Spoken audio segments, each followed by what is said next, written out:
The Spry UI widgets and form validation widgets are not the only form of Spry integration in Dreamweaver. Dreamweaver gives us a full set of Spry effects that can enhance your site's content through user interactions or controls.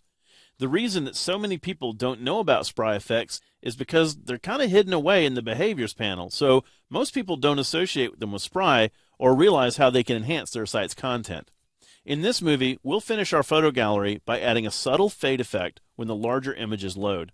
So I have the gallery file open, and I'm just going to scroll down to our gallery and select our larger image. So I'm going to go over to our behaviors panel. Remember, it's usually docked with the tag inspector, but you can go up to Window and choose Behaviors if you're having a hard time finding it. So with my larger image selected, I'm just going to go to the Behaviors and click the Add Behavior icon. And I can see that I have a whole category of effects here. Well, these are Spry effects.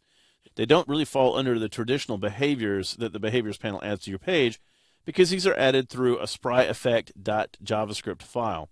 Well, we're going to do the Appear Fade.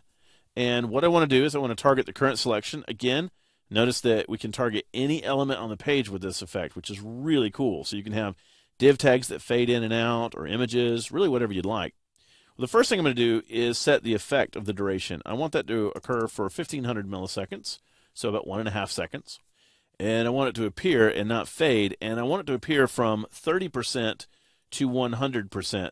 Now that's interesting. Why not go from 0 to 100%? Well, I have found that going below, say, 30 or 20% opacity tends to make the image look like it's flickering. Now, if you're trying to give the impression of maybe a camera snapping a photo or something like that, it's a really good effect. But as it is, I want a nice sort of subtle effect, so I'm going to stick with the 30%. Now, we could also toggle this effect. What that means is maybe the first time it fades out, but the next time it fade back in. So if you have something where you want something to toggle based on user interactivity, that's a nice thing to do. I'm going to go ahead and click OK. I notice that this one has a default trigger action as well, and in this case, it's on click. I don't want on click. I want my images to fade in every single time they load. So I'm going to change that from on click to on load. I'm going to go ahead and save everything.